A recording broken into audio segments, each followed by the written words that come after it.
At 3:47 on March 3rd, 1943, Lieutenant Commander Howard Gilmore stood on the bridge of USS Growler, 50 feet from a Japanese gunboat that was about to kill everyone on his submarine, and he made a decision that would save 58 men by sacrificing one. The Pacific Ocean was black. No moon, no stars. Just the kind of darkness submariners pray for when they're running on the surface, diesel engines gulping air, batteries charging, crew grabbing whatever sleep they can before the next patrol sector. Growler had been hunting in the waters north of New Britain for 11 days. 11 days of depth charges, near misses, mechanical failures, and the constant metallic taste of recycled air that every submarine sailor knows too well. Gilmore had been awake for 19 hours. His eyes burned. His hands shook slightly from too much coffee and not enough food.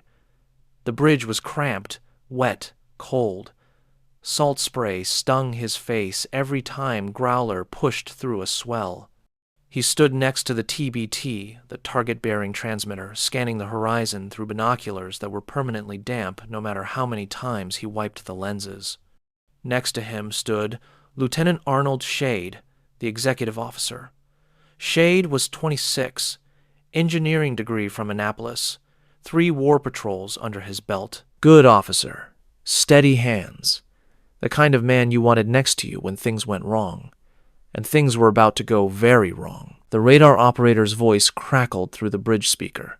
Con. Radar. Contact bearing 045. Range 8,000 yards. Small target. Probably a patrol boat. Gilmore's jaw tightened. Patrol boats were dangerous. Fast. Maneuverable. Armed with depth charges. Not worth a torpedo, but deadly if they caught you on the surface.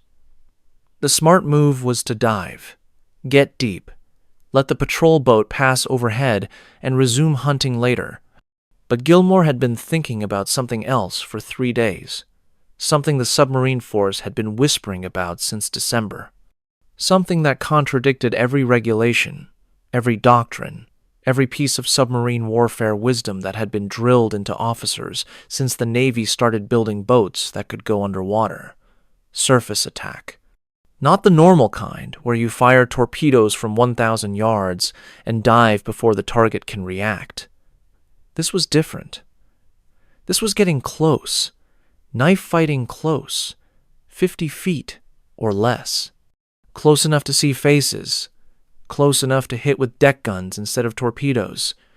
Close enough that if anything went wrong, you couldn't dive fast enough to escape. The submariners who'd tried it called it the suicide run.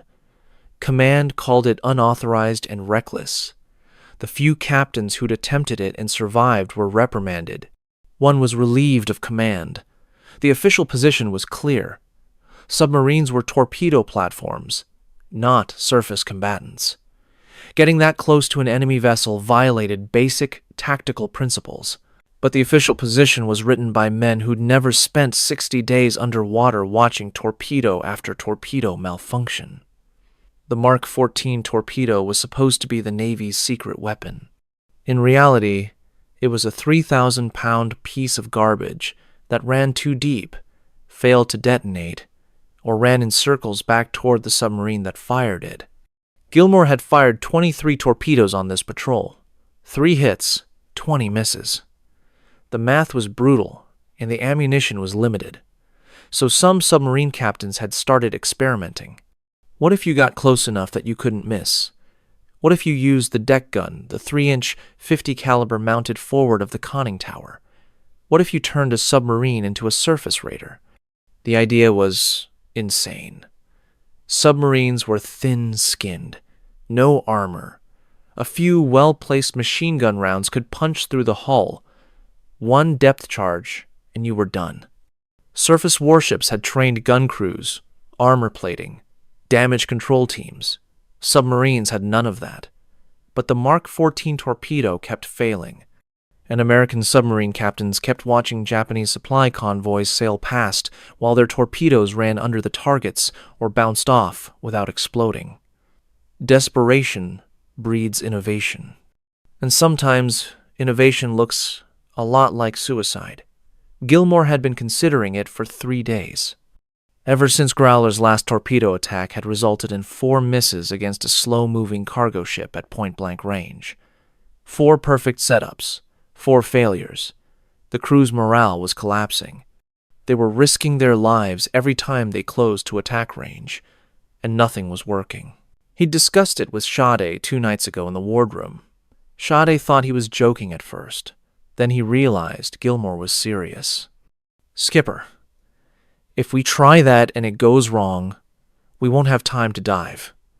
We'll be dead before the lookouts can clear the bridge." Gilmore had nodded.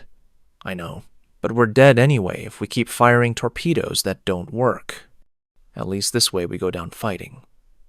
Now, at 0343 on March 3rd, with the Japanese patrol boat 8,000 yards away and closing, Gilmore made his decision. "Shade, sound general quarters. Man the deck gun. We're taking him on the surface." Shade stared at him for 3 full seconds. Then he picked up the intercom and spoke calmly. "General quarters.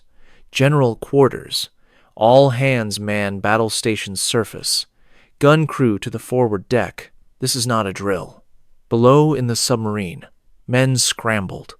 The deck gun crew, 4 sailors led by gunner's mate First Class William Kelly, pulled on life jackets and climbed through the forward hatch onto Growler's wet, pitching deck. They moved fast, clipping safety lines to their belts as they took positions around the 3-inch gun.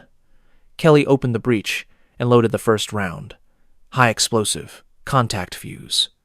Designed to punch through a ship's hull and detonate inside. The gun was old. Pre-war design, manual traverse, manual elevation, manual loading, no fancy fire control computer, no gyroscopic stabilization, just iron sights and Kentucky windage, and 4 men who'd practiced this evolution exactly twice since leaving Pearl Harbor. Growler continued closing, 7,000 yards, 6,000. The patrol boat was still unaware, running without lights, probably on a routine sweep pattern. Japanese patrol boats were small, maybe 100 feet long, wooden hull, armed with machine guns and depth charges. Not much of a threat to a destroyer or cruiser, very much a threat to a submarine. At 5,000 yards, Gilmore could see the patrol boat's silhouette. Low profile, single stack amidships, machine gun mounts visible on the bow and stern. At 4,000 yards, the patrol boat altered course. They'd spotted Growler. The game was up. Gilmore's options collapsed to 2. Dive and escape, or press the attack and hope the deck gun could take out the patrol boat before it could radio for help or close to depth charge range. He chose option 2. All ahead full. Come left to course 040. Close to 500 yards.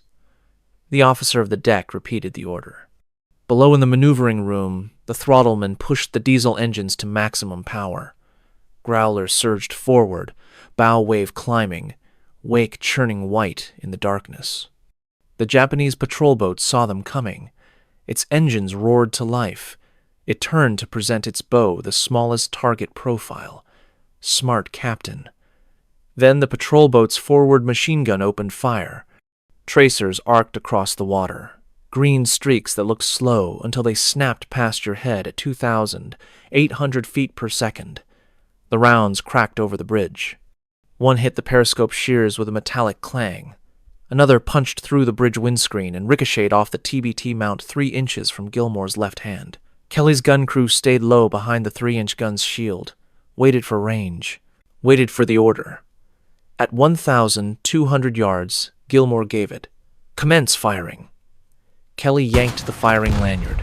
The 3-inch gun roared. The shell screamed across the water and impacted 20 feet short of the patrol boat, throwing up a column of water that collapsed back into the sea. Up 50. Left 2 degrees. Shade called down the corrections. Second round. This one hit. The shell struck the patrol boat amidships, just below the waterline. The explosion was bright orange in the darkness. Wood splinters and metal fragments sprayed outward. The patrol boat slewed to port, engines stuttering. Third round. Hit the patrol boat's deckhouse. The structure disintegrated. Bodies flew overboard. The machine gun went silent. Fourth round. Missed high, passing over the patrol boat and disappearing into the night. Fifth round. Direct hit on the patrol boat's stern. The depth charges stored there detonated. The explosion was massive. White flash, shockwave that hit Growler like a physical blow, fireball that climbed 200 feet into the air. The patrol boat simply ceased to exist. One moment it was there, burning and sinking. The next moment it was gone, replaced by a spreading ring of fire on the water's surface and debris raining down across a 400-yard radius. Kelly's gun crew cheered. On the bridge, Shade let out a breath he didn't know he'd been holding. Gilmore allowed himself a small smile. They'd done it. The suicide run had worked for about 30 seconds. Then the radar operator's voice. Con. Radar. New contact. Bearing 110. Range 4,000 yards. Large target. Probably a cargo ship. Gilmore swung his binoculars to starboard. There. Low dark shape on the horizon. Bigger than the patrol boat. Much bigger. Designate contact as Target 1. Prepare to attack. But as Growler turned toward the new target, 2 more contacts appeared on radar. Then 3 more. Then 5 more. They'd stumbled into a convoy. 8 ships total. 7 cargo vessels and 1 escort destroyer. The destroyer's radar had already picked up Growler. It was turning toward them, accelerating, closing fast. Gilmore faced an impossible decision. Dive and escape, guaranteed survival, but losing the convoy.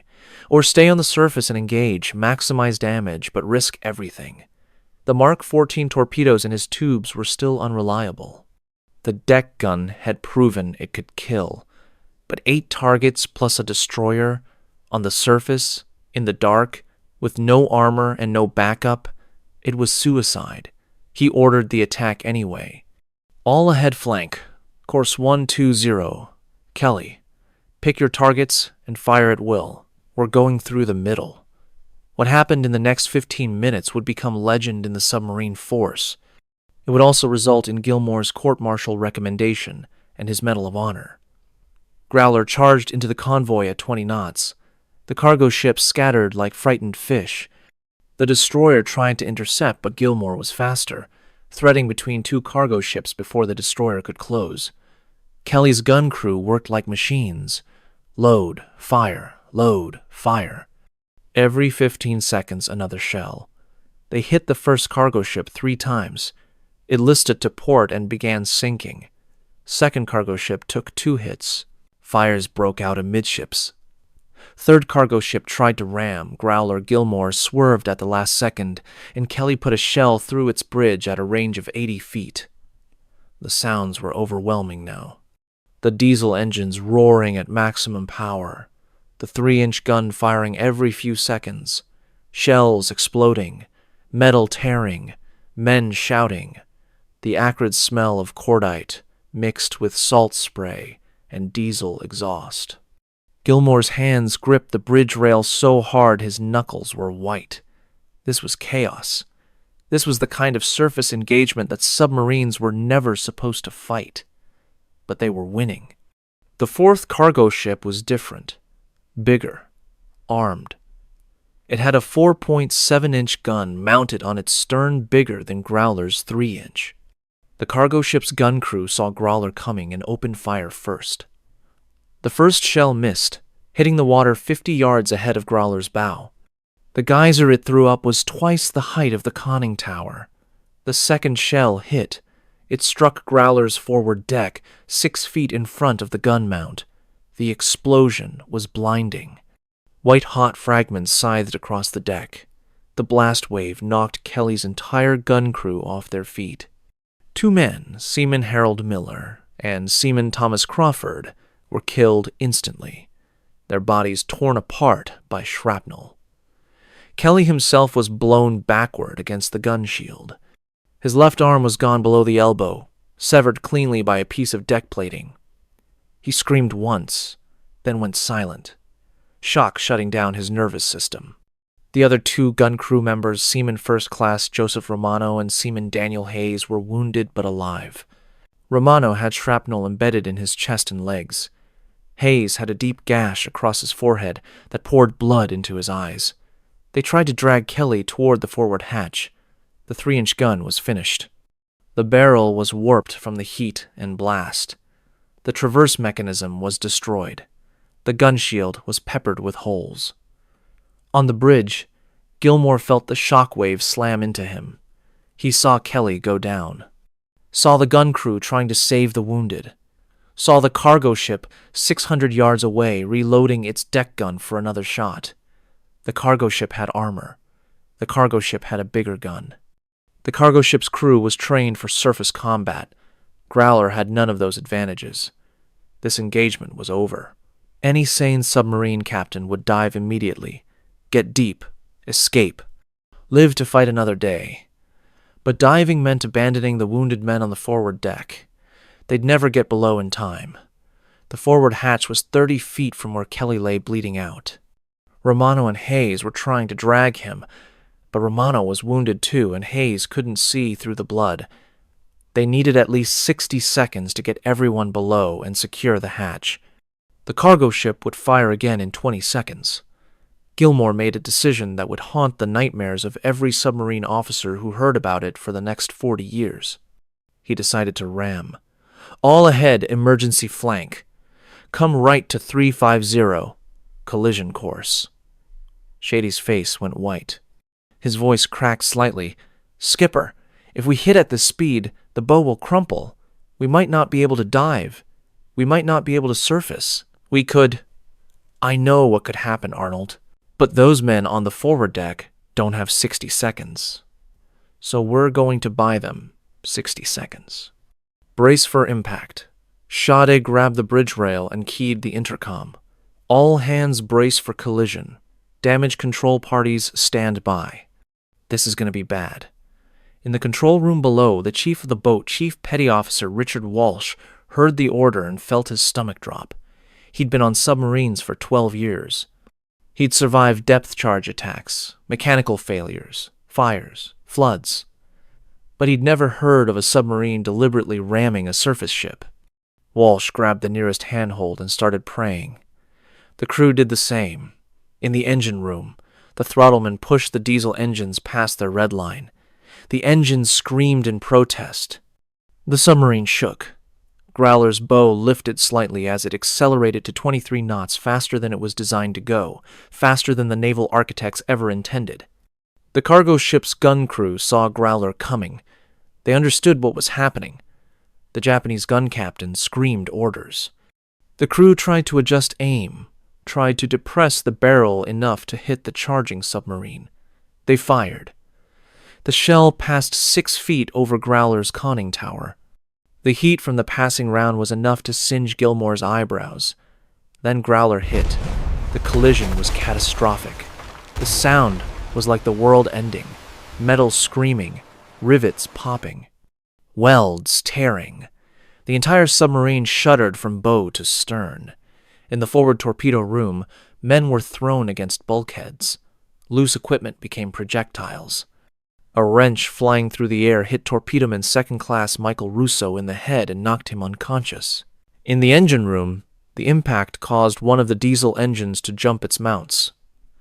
The engine kept running, but now it was vibrating badly, shaking the entire compartment. The throttleman fought to keep it under control. On the bridge, Gilmore was thrown forward into the TBT mount. His ribs hit the metal hard enough to crack. He tasted blood, ignored it. Sade was on his hands and knees, trying to stand. The lookouts were down, dazed but alive. On the forward deck, Romano and Hayes had made it to the hatch with Kelly. They were climbing down, passing the unconscious gunner's mate to sailors below. The collision had bought them the time they needed. Growler's reinforced bow had struck the cargo ship's hull at a 30-degree angle, punching through the plating and penetrating 12 feet into the ship's interior. The submarine's bow was designed to withstand the pressure of diving to 300 feet. That meant it was built stronger than most people realized. Strong enough to survive ramming a cargo ship, barely. The cargo ship's hull was not built for this kind of impact. The hull was massive, 15 feet wide, extending from the waterline down to the keel. Water flooded in at a rate of thousands of gallons per second. The cargo ship immediately took on a 10-degree list to starboard. Gilmore watched the cargo ship's deck through his binoculars. Japanese sailors were running. Some were trying to man the pumps. Others were abandoning ship. The smart ones were abandoning ship. All back emergency. Get us out of here. The engines reversed. Growler pulled backward, tearing more metal as it extracted itself from the dying cargo ship. The sound was worse than the initial impact, metal grinding against metal, structural supports giving way, hull plates buckling. When Growler finally came free, the cargo ship's list increased to 25 degrees, then 40 degrees. Then it rolled completely onto its side and began to sink. The crew that hadn't already jumped overboard went down with it. Gilmore felt nothing watching them die. He'd stopped feeling much of anything around hour 14 of being awake. Now, at hour 19, running on adrenaline and coffee and the knowledge that 58 men depended on his decisions, he just watched the cargo ship sink and counted it as target number 4. 4 ships down in 12 minutes, 4 to go, and the destroyer was closing fast. Growler's bow was a mess. The forward section was crumpled inward like a crushed beer can. The bow planes, the horizontal control surfaces used for diving, were jammed. The forward ballast tanks were ruptured. The sonar dome was gone entirely, torn off during the collision. The pressure hull was intact, that was the good news. The submarine could still dive. Probably. The bad news was that diving with damaged ballast tanks and jammed bow planes would be a nightmare. They'd have to compensate with speed and stern plane angle. One mistake, and they'd either broach back to the surface or go into an uncontrolled descent that would crush the hull when they passed test depth. But none of that mattered, because the destroyer was now 1,800 yards away and accelerating. Gilmore could see it clearly now through his binoculars. Japanese Fubuki-class destroyer. 1,700 tons displacement. 4 5-inch guns. 8 torpedo tubes. Top speed 38 knots. It was designed to kill submarines, and Growler was wounded, surfaced, with a jammed deck gun and no way to fight back. The destroyer's forward turrets swung toward Growler. Range 1,600 yards. The math was simple and brutal. At that range, the destroyer's 5-inch guns would tear Growler apart in about 30 seconds, maybe less. Gilmore made the only call he could. Clear the bridge. All hands below. Prepare to dive. Emergency dive. Men moved fast. The lookouts dropped through the bridge hatch in 3 seconds. Shade was right behind them. On the forward deck, Romano and Hayes had gotten Kelly below. They were climbing down themselves, wounded and exhausted but alive. Gilmore stayed on the bridge. He needed to see the destroyer, needed to know when it fired, needed to time the dive so they'd be underwater before the shells arrived. The destroyer opened fire. 4 guns, firing in sequence. The muzzle flashes were bright in the pre-dawn darkness. Gilmore counted the seconds. Sound travels faster than heavy shells. He'd hear the guns first, then the shells would arrive. 1, 2, 3. The shells hit the water. First salvo, short by 100 yards. 4 geysers erupting where Growler had been 5 seconds ago. The destroyer's fire control was adjusting. The second salvo would be closer. Gilmore keyed the intercom. Dive, dive, emergency dive. Below, the diving alarm sounded. The chief of the boat opened the main ballast tank vents. Air roared out. Water flooded in. Growler's bow began to drop. Not fast enough. The bow was damaged. The forward ballast tanks weren't filling properly. The submarine was diving by the stern instead of level. This was going to be ugly.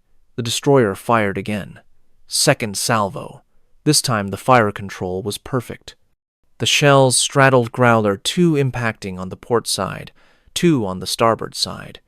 The explosions threw walls of water into the air. Shrapnel whined through the night. One piece hit the periscope shears and tore a 6-inch gash in the metal. Another piece hit the radio mast and severed it cleanly. But Growler was going under. The conning tower was disappearing beneath the surface. 10 more seconds, and the bridge would be underwater. Gilmore looked down the hatch. Shade was at the bottom of the ladder, looking up, shouting something Gilmore couldn't hear over the roar of the destroyer's engines and the sound of water flooding into ballast tanks. Then the third salvo hit. One shell struck the bridge. Not a direct hit, the shell impacted the port side of the bridge structure and detonated on contact. But at a range of 800 yards, even a near miss was catastrophic. The explosion was deafening. The blast wave picked Gilmore up and threw him backward. He hit the rear of the bridge and felt something snap in his chest. Ribs breaking. Maybe more. He tried to breathe, couldn't get air. Looked down, saw metal fragments embedded in his torso. Lots of them. His uniform was shredded. Blood was spreading fast, soaking through the fabric, pooling on the bridge deck. He tried to stand. His legs didn't respond. Tried to crawl. Made it about 3 feet before the pain stopped him. The bridge was flooding now. Water was coming up through the deck drains, pouring in through the shrapnel holes in the structure. The submarine was diving with the bridge hatch still open. That meant water was flooding down into the conning tower. That meant the submarine might not survive. Gilmore heard Shade's voice from below, desperate now. "Captain! Captain, we need to close the hatch! We're flooding!" Gilmore looked at the hatch. It was 8 feet away. Might as well have been 8 miles. He couldn't reach it. Couldn't even stand. His left lung was punctured. He could feel it. Every breath brought bloody foam into his mouth. Below, he could hear the crew shouting. Damage control parties rushing to stop the flooding. The chief of the boat screaming at someone to close the watertight doors. The submarine was in trouble. Taking on water through the open bridge hatch, the control room crew was fighting to maintain depth control, with damaged ballast tanks and water pouring in from above. If they didn't close the hatch in the next 30 seconds, everyone would die. Shade started climbing the ladder, coming to get him. Gilmore knew what that meant. Shade would reach the bridge, try to help him down the ladder. That would take at least a minute, probably more given Gilmore's injuries. The submarine would keep flooding. The destroyer would keep firing. By the time they got the hatch closed, it would be too late. 58 men would die because Gilmore couldn't walk 8 feet. He made his last command decision. Used his remaining strength to drag himself to the hatch. Not to climb down, to close it. He grabbed the hatch with both hands, looked down into the conning tower. Saw Sade climbing up, 5 feet below, hands reaching for him. Saw the faces of the crew behind Sade. Saw Chief Walsh at the diving station. Saw young torpedo man Russo, blood running down his face from where the wrench had hit him. Saw 58 men who deserved to live more than he deserved to be saved. Gilmore looked at Sade. Their eyes met. Sade understood. His face changed, realization, horror, refusal. He climbed faster, reaching for Gilmore, shouting, "No! Captain, no! We can get you down!" Gilmore shook his head, used his last breath to speak 3 words. "Take her down." Then he pulled the hatch shut from the outside. The heavy steel hatch slammed closed. The dogs engaged automatically. The seal was tight. Below in the conning tower, Shade hit the closed hatch with both fists, screaming. The sound was muffled, but Gilmore could hear it through the steel. Could hear his executive officer begging him to open the hatch. Gilmore lifted his fist, pounded on the hatch 3 times. 3 deliberate strikes. The naval signal for execute previous order. Below, the chief of the boat heard the signal, understood what it meant. His face hardened. He turned to the diving station operator and gave the order. Full dive. Take her to 300 feet. Maximum rate of descent. The diving alarm continued to sound. The ballast tanks finished flooding. Growler's bow dropped sharply. The submarine went into a steep dive, stern rising, bow pointing down at a 30-degree angle. On the bridge, Gilmore felt the submarine sink away beneath him. The deck dropped. He was no longer standing on the submarine. He was floating in the ocean, holding on to the TBT mount, watching his command disappear into the black water below.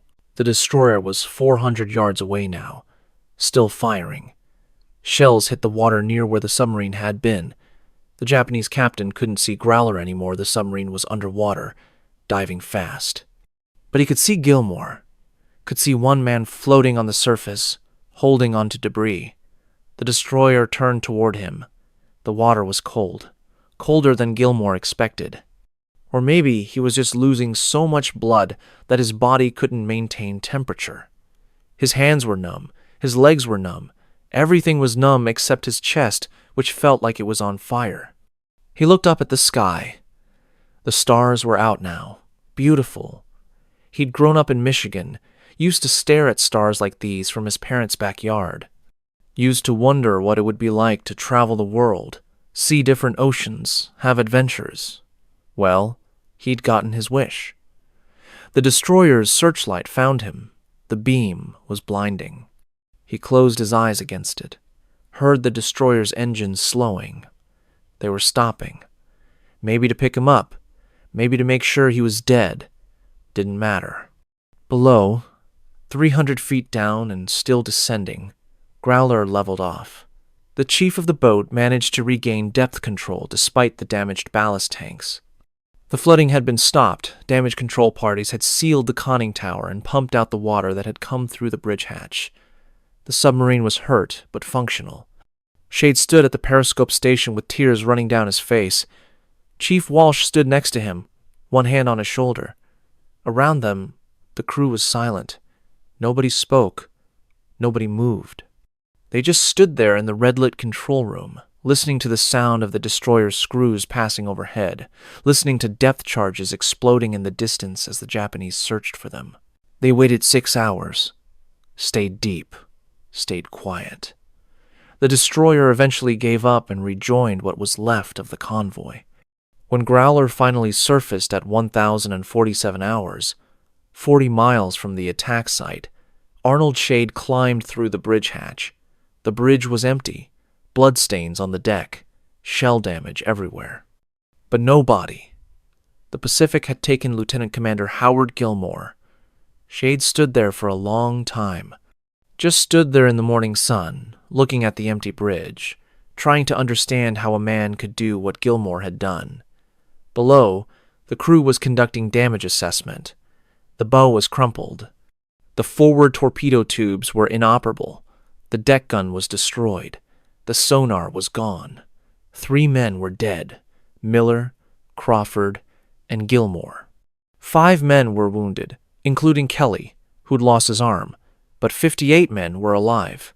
They would limp back to Brisbane at 8 knots, taking 11 days to cover a distance they'd traversed in 3 days on the way out. They would arrive on March 14th to a hero's welcome that felt hollow to every man aboard. The after-action report was filed by Sade. He documented everything: the surface attacks, the ramming, the decision to close the hatch from outside. He wrote it clinically, professionally, keeping emotion out of the official record. But he included one paragraph that would be read at naval academies for the next 80 years.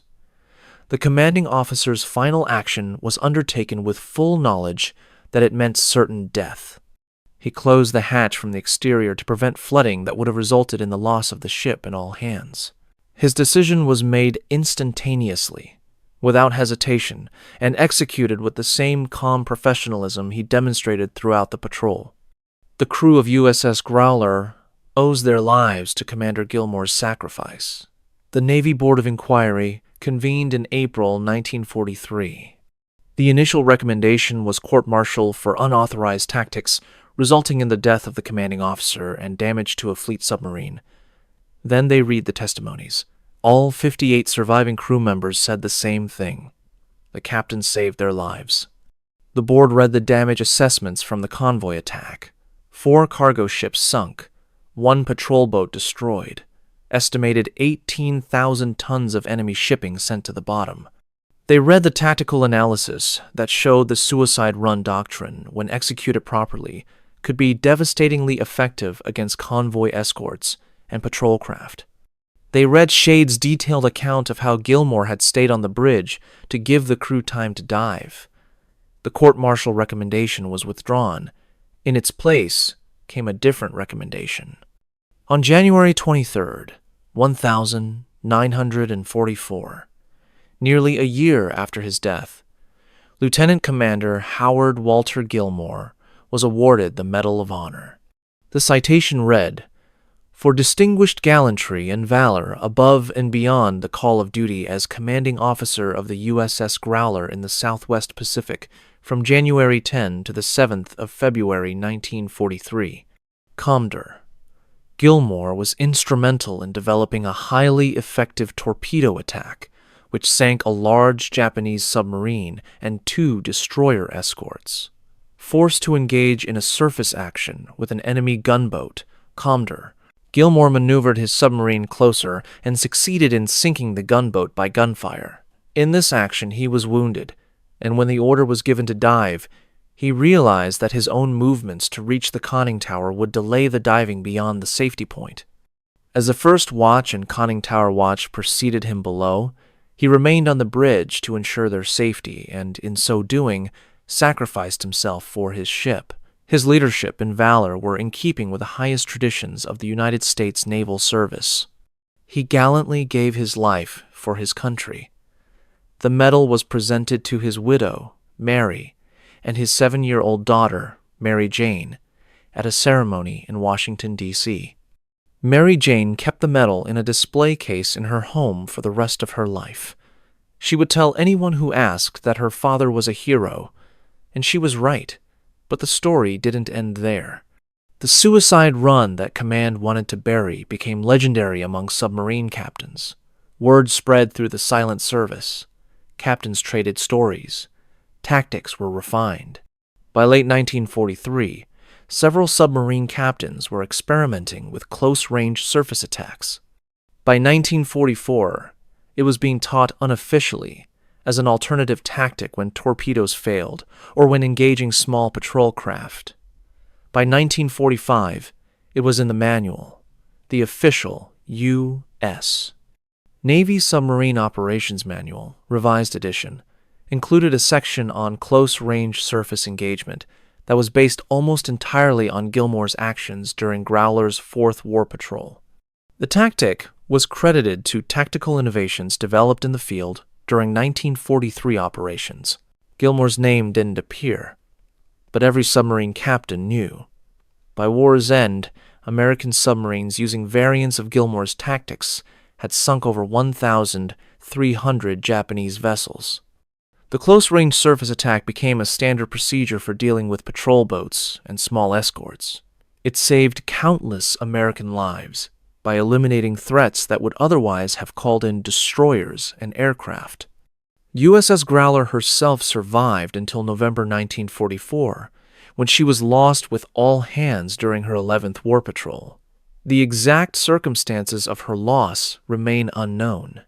She was last heard from on November 7th, 1944, somewhere in the South China Sea. She never returned. Arnold Shade survived the war. He stayed in the Navy, eventually rising to the rank of captain. He never talked publicly about what happened on March 3rd, 1943, except during official inquiries. But privately, to other submarine officers, he would say, "The captain gave us 30 seconds. That's all he could give, and it was enough." Chief Walsh also survived. He served on 3 more submarines before the war ended. After retirement, he became a submarine warfare instructor. He told Gilmore's story to every class of new submarine officers, made sure they understood that sometimes leadership means being the last man to safety. Sometimes it means not making it to safety at all. William Kelly, the gunner's mate who lost his arm, was medically discharged in 1943. He returned to his hometown in Massachusetts and worked as a machinist, operating equipment with one hand and a prosthetic hook. He lived until 1992. At his funeral, he was buried with full military honors. The folded flag was presented to his granddaughter. Inside the flag was his Purple Heart and a photograph of USS Growler, taken before the war, when the submarine was new and the crew was young and nobody knew what was coming. The story of Howard Gilmore spread beyond the submarine force. It became one of those stories the Navy told itself when times were hard, when sailors wondered if their sacrifices mattered, when officers questioned whether one person could make a difference. The answer was always the same. One man closed a hatch from the outside, and 58 men lived because of it. That's not theoretical. That's not abstract. That's 58 men who went home to wives and children and parents. That's 58 men who had lives after the war, careers, families, grandchildren, all because one man stayed on the bridge. By 1960, when military historians started serious analysis of World War II submarine operations, Gilmore's sacrifice was studied as a case example of battlefield decision-making under impossible conditions. The tactical situation he faced, wounded, unable to move, submarine flooding, enemy closing, had no good options. Only bad options and worse options. Gilmore chose the option that saved the most lives at the cost of his own. The analysis concluded that his decision was tactically sound, strategically valuable, and morally extraordinary. In 1987, the Navy commissioned USS Gilmore, a frigate named in honor of Howard Gilmore. The ship served until 1994. During its commissioning ceremony, 3 surviving Growler crew members attended. They were old men by then, in their late 62nds and early 72nds. They stood at attention while the ship was commissioned. They saluted when the flag was raised. And when the ceremony ended, they walked to the fantail and looked out at the Pacific Ocean and remembered a night 44 years earlier when their captain closed a hatch from the outside. None of them ever forgot. None of them ever stopped being grateful, and none of them ever stopped wondering if they would have had the courage to do what Gilmore did. If you want more stories like this, hit the like button. Subscribe for the next forgotten chapter of history.